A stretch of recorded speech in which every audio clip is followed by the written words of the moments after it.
بسم اللہ الرحمن الرحیم نحمدہ و نصلی علی رسولہ الکریم اما بعد۔ آج کا یہ اجلاس بھائی فوٹو نہیں، ایک دم فوٹو نہیں لینا کسی کو۔ آج کا یہ اجلاس جس کا عنوان ہے اجلاس مجلس عمومی رابطہ مدارس اسلامیہ عربیہ دارالمعلومات شاخ مغربی یوپی زون نمبر 1، ہمارے رابطے میں مرکز میں بھی اور صوبوں میں بھی ایک مجلس عاملہ ہوتی ہے جو منتخب ارکان پر مشتمل ہوتی ہے، اور ایک مجلس عمومی ہوتی ہے جس میں تمام مدارس کے نمائندے شرکت کرتے ہیں۔ آج کا یہ اجلاس اسی نوعیت کا ہے جس میں تمام مدارس جو رابطہ مدارس اسلامیہ عربیہ شاخ مغربی یوپی زون نمبر 1 کے اندر شامل ہیں، ان سب کو دعوت دی گئی، اور امید ہے کہ انشاءاللہ تمام مدارس کے نمائندے یہاں تشریف بھی لائے ہوں گے۔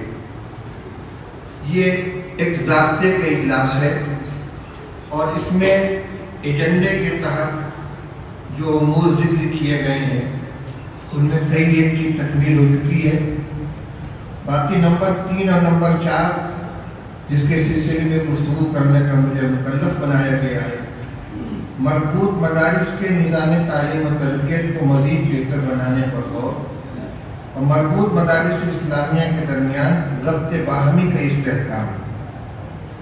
میرے بزرگوں اور بھائیوں، یہ دونوں دفعات رابطہ مدارس اسلامیہ کے تاسیسی مقاصد کے اندر شامل ہیں، یعنی جن اغراض و مقاصد کی تکمیل کے لیے مرکز میں رابطہ مدارس اسلامیہ کل ہند کی تشکیل کی گئی ہے، ان کے بنیادی مقاصد میں یہ دونوں چیزیں شامل ہیں۔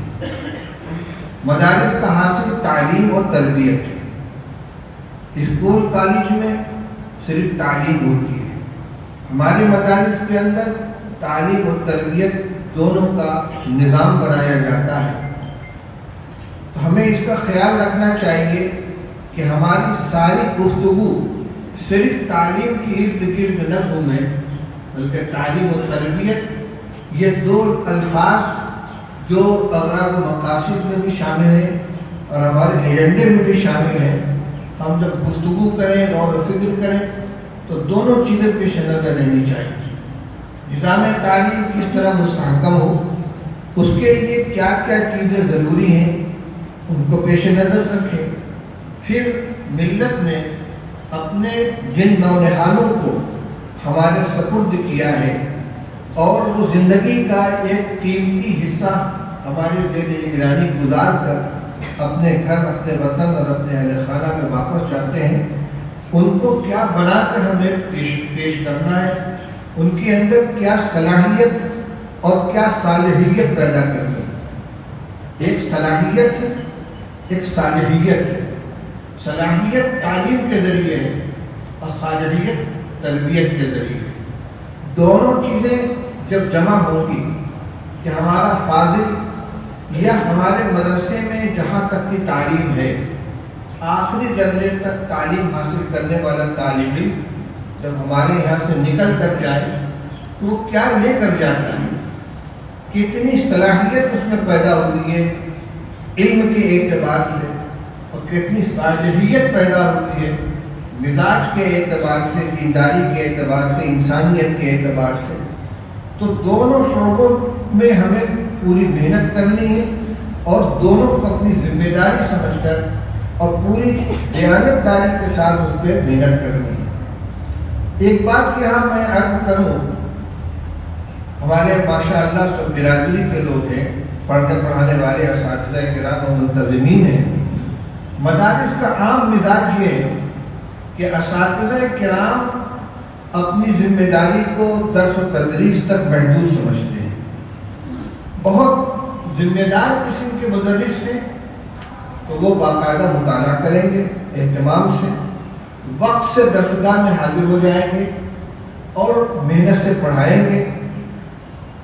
ہم بھی ان کو دیانتدار، محنتی اور فریضے کا احساس رکھنے والا استاد سمجھتے ہیں، وہ بھی اپنی جگہ مطمئن رہتے ہیں کہ ہم نے اپنی ذمہ داری ادا کر دی۔ ہر ایک کے متعلقہ اسباق ہے، نظام الاوقات بنا ہوا ہے، نصاب پورا کرانا ہے، اس سے متعلق جو ہدایات ہوتی ہیں ان کا خیال رکھا جاتا ہے کہ تعلیم میں ایک اعتدال ہونا چاہیے، نصاب تعلیم کی تکمیل ہونی چاہیے، پوری مدت کے اوپر مقدار خواندگی کو تقسیم کر کے ایک متوسط اور معتدل انداز میں اس طرح کی کتاب پڑھائی جائے کہ پوری کتاب پہ یکساں نظر ہو جائے۔ ایسا نہ ہو کہ ابتدائی ایام میں پوری محنت کی جائے، لمبی لمبی تقریریں ہوں اور آخر میں آ کر روا روی کے ساتھ کتاب ختم کرا دی جائے وغیرہ وغیرہ، جن امور پر مدرسوں میں گفتگو بھی ہوتی رہتی ہے، ذمہ داران کی طرف سے توجہ بھی دلائی جاتی ہے۔ یقیناً ان چیزوں کا اہتمام کرنے والا جو استاد ہوگا وہ ذمہ دار اور فرد شناس کہلائے گا، لیکن افسوس کے ساتھ یہ بھی کہنا پڑتا ہے کہ طلبہ کی نگرانی، ان کی اخلاقی تربیت، ان کی غلطیوں کے اوپر گرفت اور ان کی اصلاح کی فکر عموماً اساتذہ کرام اپنی ذمہ داری نہیں سمجھتے۔ کہیں اگر دارالاقامہ کا نظام ہے تو ناظم صاحب جانے طالب نماز پڑھتا ہے کہ نہیں پڑھتا ہے، موبائل رکھے ہوئے ہے، وقت ضائع کرتا ہے، دوستی میں وقت گزارتا ہے، تعلیم سے دلچسپی نہیں رکھتا ہے یا اور کسی غلط عادت کے اندر مبتلا ہے، تو ناظم صاحب جانے، ناظم حلقہ جانے، استاد اپنی ذمہ داری نہیں سمجھتے۔ یہ غلط ہے۔ تعلیم و تربیت دونوں ہر ایک کی ذمہ داری ہے۔ یہ تو ایک انتظامی تقسیم ہے کہ کسی کو مطبخ کا ذمہ دار بنا دیا گیا، کسی کو کتب خانے کا ذمہ دار بنا دیا گیا، کسی کو دارالاقامہ کا ذمہ دار بنا دیا گیا۔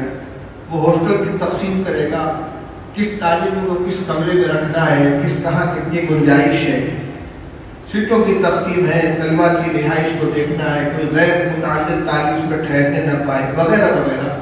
لیکن جہاں تک عمومی تربیت کا تعلق ہے کہ لڑکے کی وضع قطع درست ہے کہ نہیں، لباس شرعی ہے کہ نہیں، نماز کی پابندی کرتا ہے کہ نہیں، داڑھی کو نہیں چھاٹتا یا کسی غلط عادت میں مبتلا نہیں ہے، یہ صرف دارالاقامہ کے ناظم اور نگراں کا کام نہیں ہے، یہ ذمہ داری تمام اساتذہ کرام کی۔ میں آج خاص طور سے یہ بات عرض کرنا چاہتا ہوں کہ ہمیں اپنی ذمہ داری کا احساس ہونا چاہیے تاکہ جو عنوان ہمارا نظام تعلیم و تربیت، صرف نظام تعلیم نہیں، نظام تعلیم و تربیت جیسے تعلیم کا ایک نظام بنا ہوا ہے تو تربیت کا بھی ایک نظام ہونا چاہیے، ہر ایک کو اس کی فکر ہونی چاہیے۔ یہ ٹھیک ہے، مدرسے کے ضابطے کے اعتبار سے کس غلطی کی کیسے اصلاح ہوگی، آپ نماز کے لیے براہ راست ٹوک سکتے ہیں، دارالاقامہ کے دفتر میں اطلاع کرنا ضروری، ناظم دارالاقامہ کو رپورٹ کرنا ضروری نہیں ہے۔ اگر کسی غلط عادت میں مبتلا طالب کو دیکھتے ہیں، آپ اس کو سمجھا سکتے ہیں۔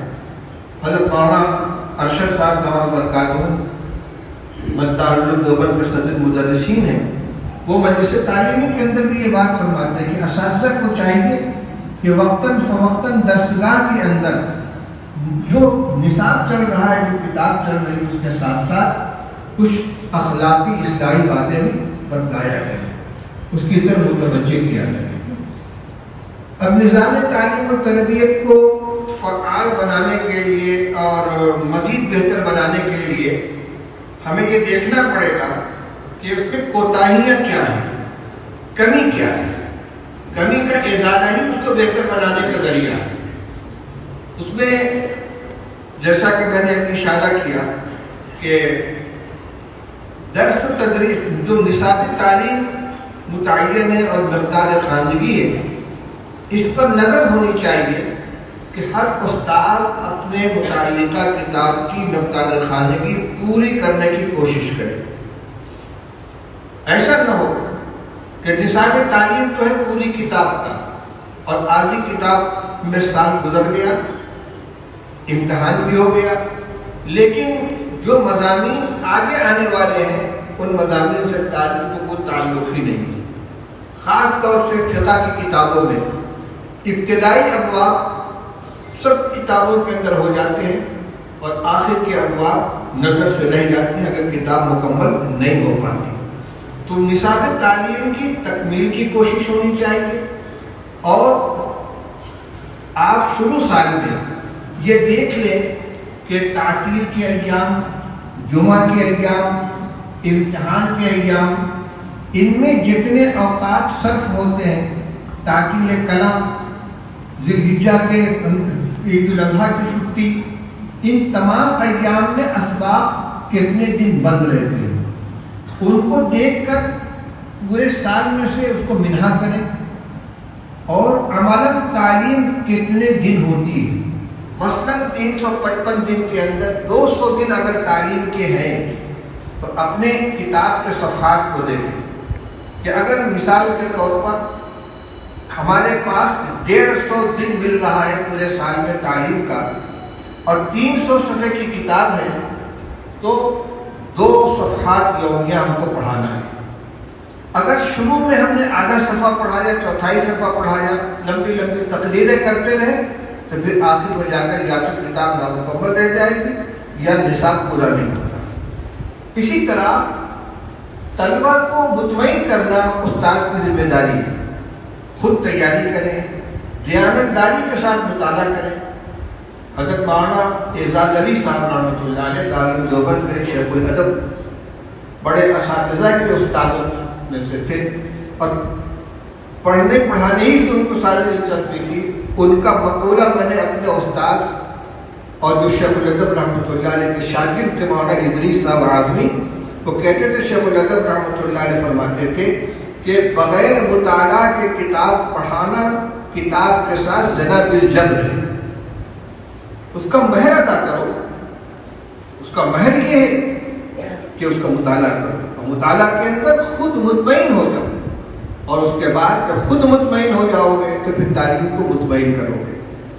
طلبہ کو مطمئن کرنا ہے. اگر ان کے ذمہ ذہن میں کوئی اشکال ہے، بات سمجھ میں نہیں آئی ہے تو ناراض نہیں ہونا چاہیے، محبت اور شفقت کے ساتھ ان کو سمجھانا چاہیے. اگر کوئی سوال ایسا آ گیا یا کوئی موقع ایسا آ گیا کہ جو سمجھ میں نہیں آیا ہے اور سوال کرنے کے بعد فوری طور پر حل نہیں ہو رہا ہے تو اس میں کوئی تکلیف کی بات نہیں ہے کہ کہہ دیں کہ ٹھیک ہے بعد میں اس کو بتائیں گے، دیکھ کر بتائیں گے. ہمارے اساتذہ بتلاتے ہیں کہ شیخ الادب رحمۃ اللہ علیہ استاد الاساتذہ کتاب پڑھا رہے، پڑھاتے پڑھاتے کوئی موقع آ گیا، تعلیم نے کوئی سوال کر دیا، حضرت کو سمجھ میں نہیں آیا کہ بیٹھو میں کہتا ہوں. کتاب لے کر نکلے اور دارالعلوم کے اساتذہ جو اکثر ان کے شاگرد تھے ان کے دستگاہ پہنچ گئے، بلسا ذرا اس کی تقریر کرنا.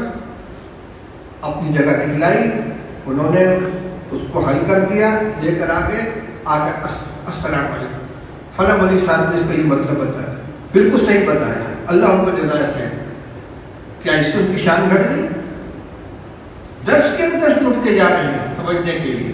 ہم کم سے کم اتنا کر لیں کہ بھائی ٹھیک ہے اس وقت موقع نہیں، ذہن میں نہیں آ رہی بات، سمجھ کے بتائیں. لیکن مکہ پیٹ کے یا زبردستی زور سے بول کر گزار دے، یہ دیانتداری کے خلاف ہے. مقصد یہ کہ تعلیم مستحکم ہونی چاہیے. پڑھانے والا بھی مطمئن ہو کہ میں نے صحیح پڑھایا، پڑھنے والا بھی مطمئن ہو کر اٹھے کہ مجھ کو صحیح حل بتایا گیا ہے. یہ استاذ کی ذمہ داری ہے. اسی طرح طلبہ کو مطالعے کا عادی بنائیں. پہلے تو اساتذہ کی طلبہ کی ذمہ داری ہوتی تھی. حضرت مفتی محمود صاحب رضی اللہ عنہ فرماتے تھے کہ ہمارے بزرگوں کے یہاں پڑھانے کا کیا طریقہ تھا. حضرت رحمۃ اللہ علیہ کے شیخ الحدیث حضرت مولانا محمد زکریا صاحب رحمۃ اللہ علیہ کے والد گرامی تھے اور حضرت گنگوئی رحمۃ اللہ علیہ کے شاگرد تھے. ان کے یہاں پڑھانے کا طریقہ کیا تھا؟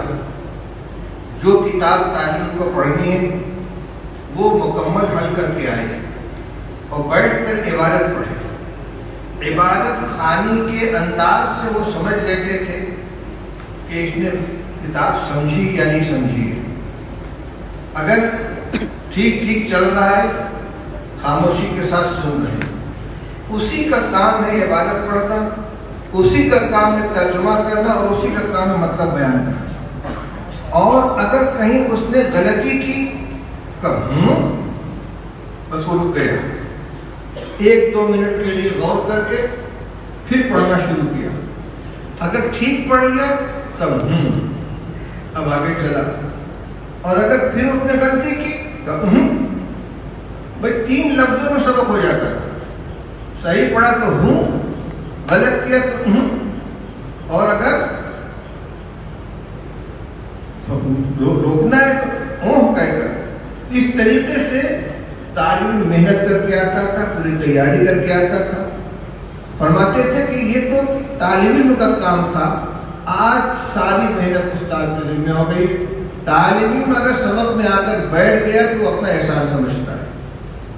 مطالعہ استاد کو کرنا ہے, عبادت بسا اوقات اساتذہ ہی کو عبادت بھی پڑھنی پڑ جاتی ہے, طالب کے اندر عبادت پڑھنے کی کوئی صلاحیت نہیں ہے. تو میں یہ کہہ رہا ہوں کہ ہماری یہ بھی ذمہ داری ہے کہ جہاں ہم مطالعہ کریں, تیاری کریں, طالب علم کو بھی مطالعے کا عادی بنائیں, اس کے اوپر بوجھ ڈالیں, اس کو مکلف بنائیں تاکہ اس کے اندر شوق پیدا ہو اور وہ سمجھ کر آئے.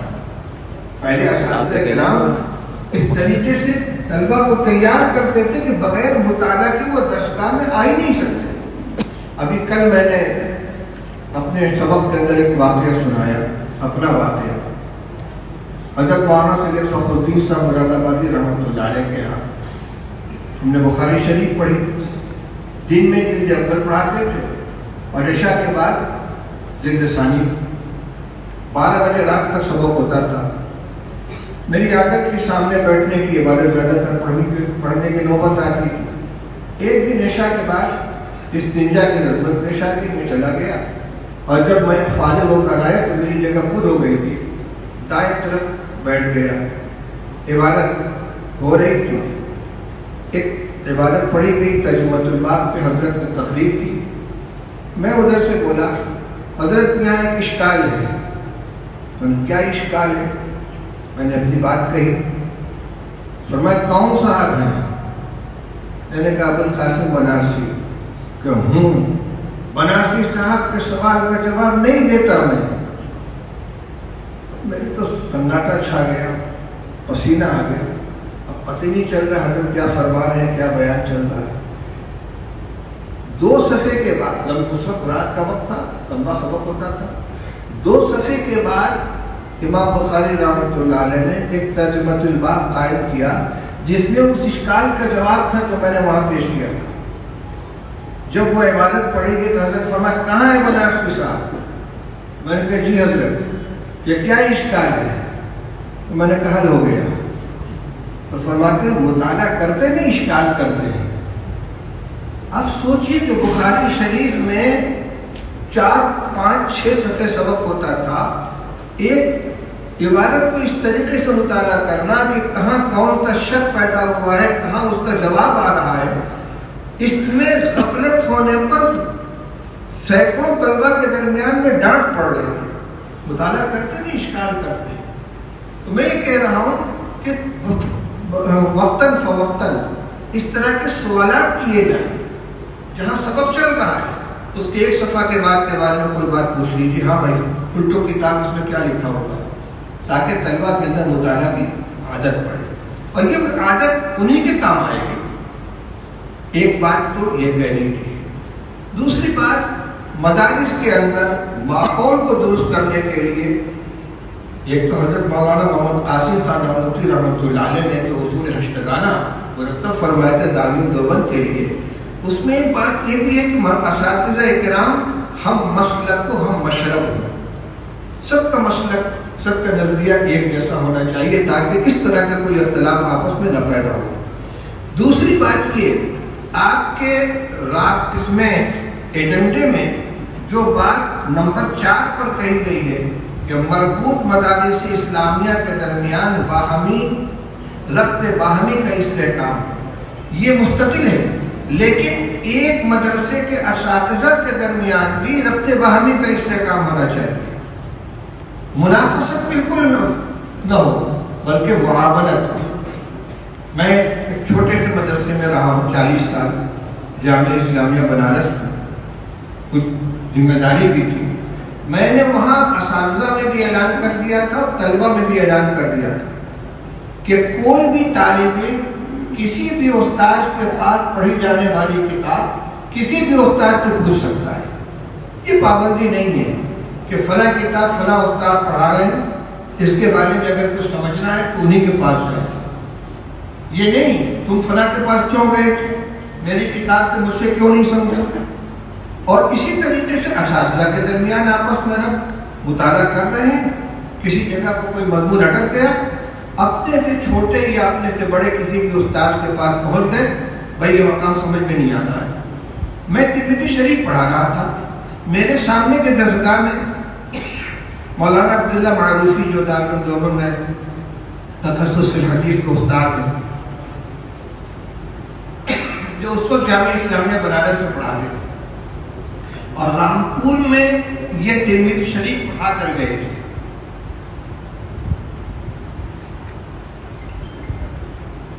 ایک مقام پہ ایک لفظ آ گیا، حالانکہ بہت دشوار نہیں تھا، لیکن انتقال ذہنی کی بات ہے، ذہن منتقل نہیں ہو رہا ہے. میں نے غور کیا، حاشیہ دیکھا، ادھر دیکھا ادھر دیکھا، سمجھ میں نہیں آیا. میں پڑھاتے ہوئے اٹھ کر کتاب لے کر گیا، مولانا عبداللہ صاحب سے کہا بھائی یہ تو سمجھ میں نہیں آ رہا ہے. وہ پڑھائے ہوئے تو نے دیکھا، 2 لفظ میں بتا دیا، میں لے کر آ کے بیٹھ گیا. مجھ کو شیخ الحدیث کہتے تھے، میری شان تو نہیں گھٹی. اس سے اعتماد پیدا ہوا کہ یہ بغیر سمجھے نہیں پڑھائیں گے، یہ دیانتداری کے ساتھ پڑھائیں گے، اور آپس کے اندر ربط پیدا. میں یہ کہنا چاہتا ہوں کہ اساتذہ کے درمیان بھی آپس میں ربط ہونا چاہیے، بالکل اسی طرح جیسے حدیث پاک میں ارشاد فرمایا گیا ہے کہ یہ ملت جو ہے ایک جسم کے مانند ہے. جب کسی ایک عضو کو تکلیف پہنچتی ہے تو تداعی له سائر الجسد بالسہر والحمى، پورا بدن بے چین ہو جاتا ہے. ایسا نہیں ہے کہ انسان کے کان میں تکلیف ہے تو باقی جسم آرام سے ہوگا. کان میں تکلیف ہے تو پورا بدن بے چین ہے، آنکھ میں تکلیف تو پورا بدن آرام میں تکلیف میں، اور اگر آرام سے تو سب آرام سے. تو مدرسے کے نظام کو اندرونی اور بیرونی طور سے مستحکم رکھنے کے لیے جہاں اساتذہ کی آپس میں ذاتی محنت اور دلچسپی کی ضرورت ہے، اسی طریقے سے یہ بھی ضروری ہے کہ اساتذہ میں آپس میں بہت ربط ہونا چاہیے، اس لیے کہ سب خادم مدرسے کو سب خادم طلبا کے، یہاں کوئی ذات کا مسئلہ نہیں. ایسے ہی اساتذہ اور منتظمین کے درمیان بھی ربط ہونا چاہیے. حضرت مفتی محمود صاحب رضی اللہ عنہ فرمایا کرتے تھے کہ ہر آدمی کو اپنے فریضے کا خیال رکھ رہنا چاہیے، حقوق کو نظر انداز کرنا چاہیے. ہر شخص سے 2 چیزیں متعلق ہوتی ہیں. ایک میرا حق ہے، جو میرا حق ہے وہ محترم صاحب کی ذمہ داری ہے، اور جو میرا فریضہ ہے وہ محترم صاحب کا حق ہے. محترم صاحب کہہ لیجیے، مدرسہ کہہ لیجیے، ایک مدرسے کا حق ہے، اس حق کو ادا کرنا میرا فریضہ ہے، اور ایک میرا حق ہے جس کو ادا کرنا مدرسے کی ذمہ داروں کا فریضہ ہے. اختلاف اور دوری وہاں پیدا ہوتی ہے جہاں نظر اپنا حق حاصل کرنے پر ہوتی ہے اور فرض کی ادائیگی میں کوتاہی ہوتی ہے. ہر آدمی اگر اپنا فرض ادا کرنے کی فکر زیادہ کرے، میری ذمہ داری کیا بنتی ہے، ہم اپنا کام صحیح کریں گے. دونوں اگر اپنے فرض کو محسوس کر رہے ہیں تو دونوں کا حق بھی ادا ہوگا. یہ اپنا فرض ادا کرے گا تو اس کا حق ادا ہوگا، وہ اپنا فرض ادا کرے گا تو ان کا حق ادا ہوگا.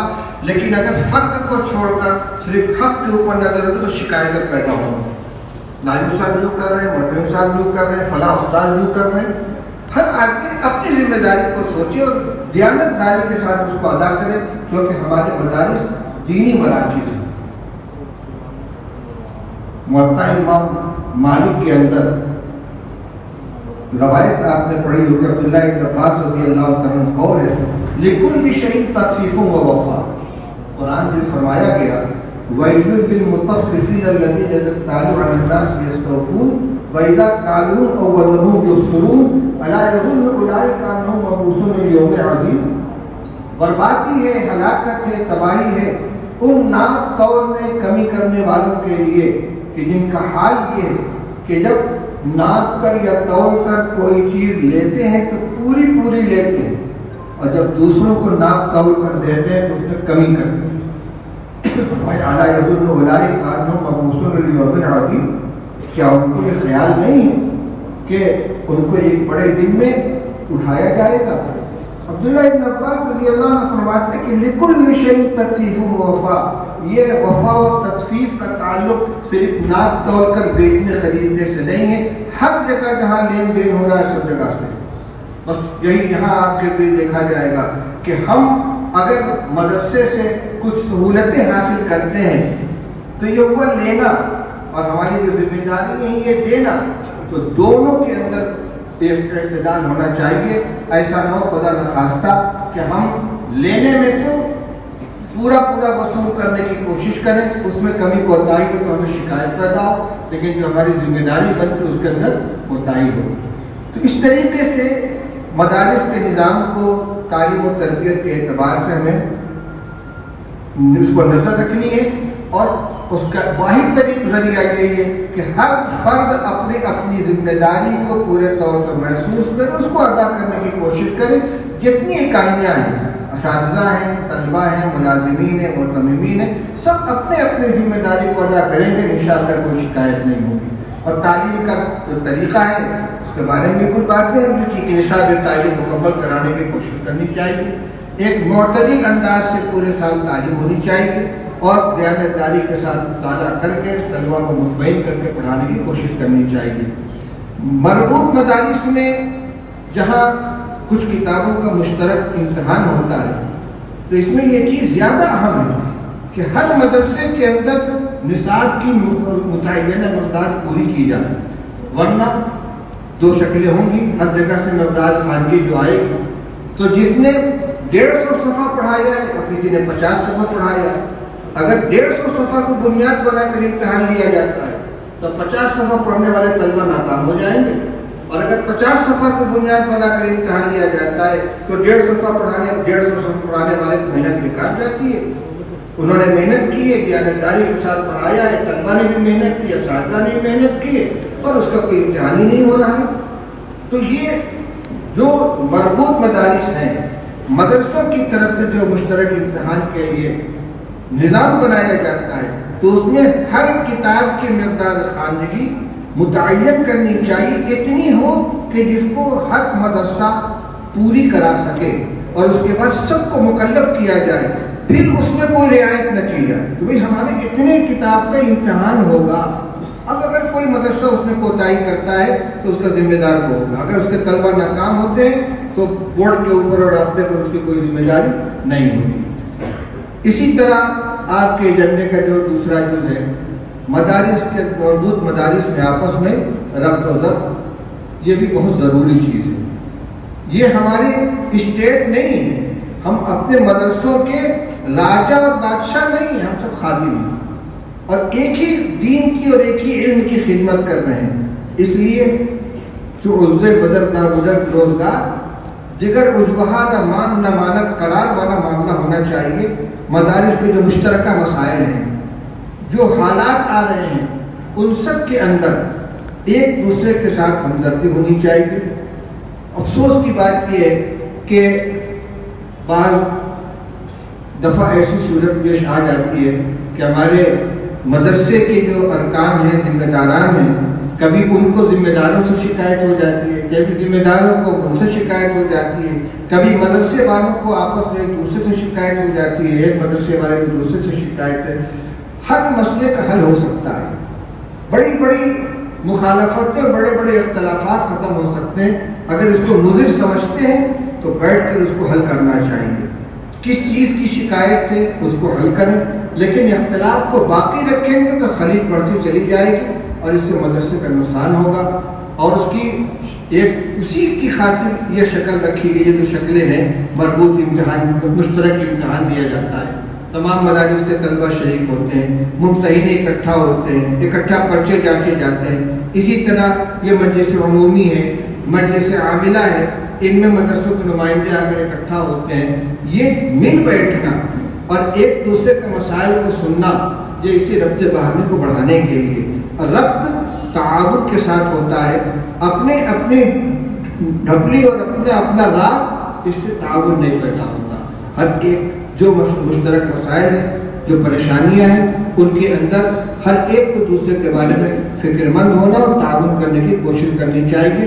اور میں پھر دہراؤں گا کہ مربوط مدارس میں، ممبر مدارس کے اندر اگر کسی کو شکایت ہے، وہ اپنی شکایت ذمہ داروں کے پاس پہنچائیں اور ان شکایتوں پر ہمدردانہ غور ہونا چاہیے اور ان کے ازالے کی کوشش ہونی چاہیے.